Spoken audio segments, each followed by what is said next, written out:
Hello, welcome back to another video and a brand new year. I know everyone will be saying this, but I can't believe it's 2026 already. That's crazy. Anyways, in today's video we're going to be talking about some of my bookish goals and targets for the new year, some anticipated reads. I've got authors I want to try, ones I want to read more of, series I want to start, series I want to finish. So yeah, we're going to go through it all. So first I'm going to start by saying this year I hope to stay up to date and really grow on this channel. I know I keep saying that, but I've been so bad with it. But if you see this video and you're new, please consider subscribing. My new upload days are going to be every Tuesday and Sunday, with the exception of today obviously, and I'll be doing reading challenges, reading vlogs, sit down videos, and just trying to get my TBR down. To be honest, it needs getting down. So this year we are starting off with a lot of books. I don't know how many books because I haven't counted them, but I will count them and I'll pop a number up on screen on how many physical books I've got. This is what I want to be focusing on, the physical side of the books. So we're just going to try and get that TBR down. I do hope to read 75 books by the end of 2026, which I think can be done because I've read about 56, 57 this year. My readings took a bit of a backseat the past couple of months, but yeah, 75 is my goal, so hopefully that will get a good chunk of the TBR down as well. Now getting into the fun stuff. Every year I make bookish goals and targets and never ever stick to them, and I think it's because I'm trying to make them too unrealistic for me. So this year I'm going to cut back with the targets and only set ones that I know I can do. So like I've said, the first one I'll be setting is my new reading goal, which is 75. This year was 50 books and last year was 50 books. I went past it last year, so I think 75 is good. Again, I want to prioritise my physical TBR, and obviously I'll still read on my Kindle and like book club books and things like that, but primarily my physical TBR is what I'll be focusing on. Following on from that, I only want to read one book at a time. I have a very bad habit of not sticking to one book at a time and getting dragged into so many different books and genres, and I think that's where I'll go wrong and where I end up not wanting to read, because I do that quite a lot. So I'm going to be sticking to one book for the time that I'm reading, and I do want to try and dive into different genres. I've got a habit of going back and forth between romance and thriller at the moment because they're the ones that I enjoy the most, but it does get a little bit boring sometimes. So yeah, I want to dive into more different genres, and my last goal is to mood read as much as possible. Obviously for video challenges it's going to be different, but on reading challenges I'm going to give myself a wider range of books to choose from, so I'm technically still mood reading. But yeah, I really want to mood read. I feel like that's going to make my reading experiences for the next year so much easier. So let's talk about some of my anticipated reads. So from my TBR is mainly my anticipated reads that I'm going for, but I do have two new book releases this year. One which I can't remember the name of, but it's by the same person who wrote A Language of Dragons. It's the next one in the series duology, whatever it's going to be to that. So I'll pop a picture up on screen, and then obviously the new Claire Douglas book as well is coming out in March, so I'm very excited for that. But there's quite a few that have been on my TBR for so long, and I remember what they're about when I put them on there obviously, but now I can't really remember what most of them are about. But yeah, let's go through my top 5 anticipated reads of for the year of 2026. So my first one is Play Along by Liz Tomford. This is the 4th book in the Windy City series, and each read has gotten better and better and become my favourite book each time. It's 5-star series for me obviously. This book follows Isaiah and Kennedy. She's on the staff for the baseball team that Isaiah is on, and he's been crushing on her for a long time. One day in Vegas they both make a silly mistake and end up married. For which they have to stay married for one whole baseball season to act like it was planned, so Kennedy doesn't risk losing her job, because I don't think she can fraternise with the people on the team, so they've got to make it look realistic. But yeah, I'm very excited for this one. I love Liz Tomford's writing, and I'm just very excited to dive into this one and then the final one, and then I think in the new year there's the next one coming out, but I don't know if it's part of the Windy City series, but it's got the same characters in it. The next one that's highly anticipated is Friend Request by Laura Marshall. This has been on my TBR for around 4 years. Now, it was one of the first books I got when I was started getting back into reading, and I really enjoyed the sound of it, but for some reason I haven't picked it up yet. But it isn't a book that's talked about too much either, which I like. I like the underhyped books because I feel like there's so much less pressure on them. But this book follows the story of our main character who receives a friend request from someone who is supposed to have been dead for 25 years. It doesn't give away too much information on the blurb, which I really like, but it does kind of hint that our main character definitely might have a bigger role to play in Maria's death, or that's the vibes I'm getting anyway. Don't know what the main character's called because it doesn't say, but yeah, that's the vibes that I'm getting from this book.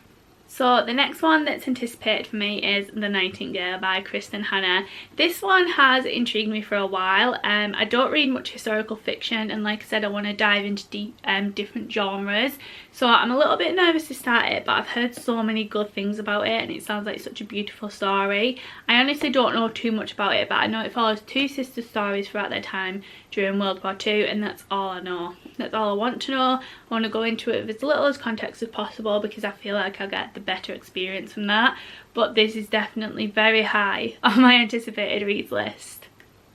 The next one is The Night Circus by Erin Morgenstern. So this one hasn't been on my TBR for too long, maybe like just over a year. But I remember years ago when it was doing the rounds and I thought it sounded quite good because everyone was reading it, but I wasn't too much into fantasy back then. I'm not completely now, but I'm still trying to figure out what kind of fantasy I like. So this one gives me Caraval vibes and I loved Caraval, so I'm hoping it's going to be similar. The Night Circus is about a circus, like a travelling circus I'm guessing, that just shows up in town one day, but the synopsis again doesn't give too much away, which I'm very glad about because I like to go in blind with most books. But the book is described as a magical novel with unforgettable characters, which I think is good because you always want to enjoy the characters in a book. So yeah, that's another one that I'm excited for. And then another one is It by Stephen King. Look at the size of that. I got this off Vinted, so my copy is in quite good condition considering it was off Vinted. But yeah, this one's more of a challenge than an anticipated read. I want to challenge myself to read this book this year. I'm determined, even if it takes all year. So I did enjoy the film of it and I'm yet to finish the TV series, but I think it will be a great read and I really want to delve more into Stephen King's horror books. I've only read 2 books by him. But yeah, I think this one is going to take a little while to read, but it'll definitely be an accomplishment. So for those of you who don't really know the story, to be honest, I don't massively know it myself because I watched the film ages ago, but it follows a clown called Pennywise who lives in the drains, and the story is about him haunting children. Children intrigued by him, obviously. This boy's coming from the drains, and into adulthood they're still kind of haunted by him, but you don't want to be the one that gets taken by him. Pretty much. I mean, yeah. I really like it, the film, and I really like Pennywise, but I don't think he's that type of clown people are gonna like. But yeah, that is my final anticipated read of the year.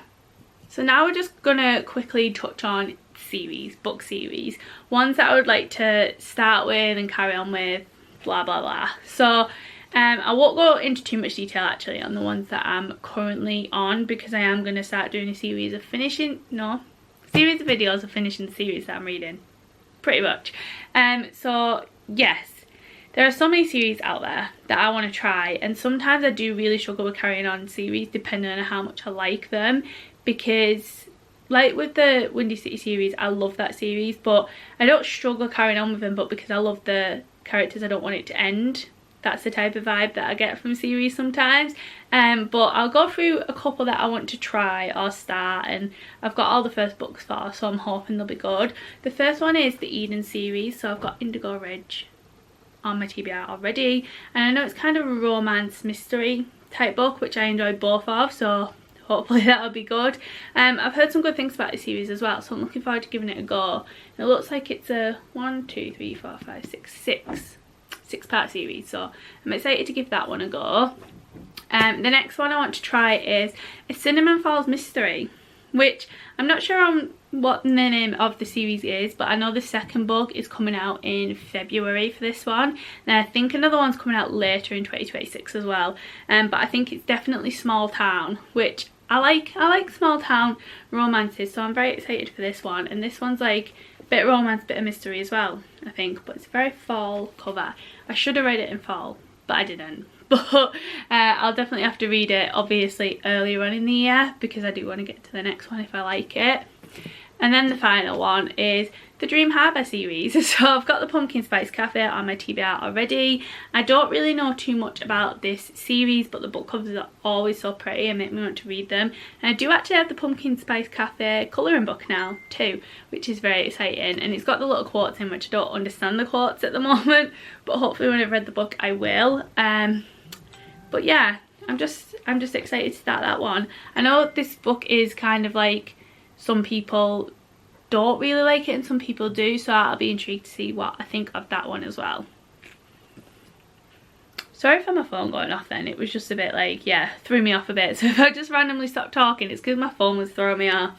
But yeah, I think they're the main 3 series that I would like to start this year, and obviously I want to get through the ones that I'm in the middle of as well. But again, we'll touch on those when we get to those types of videos, but they are more thriller and fantasy series, where these are like a bit of mystery romance, so we've got a whole mix of genres in there, which is always a good thing.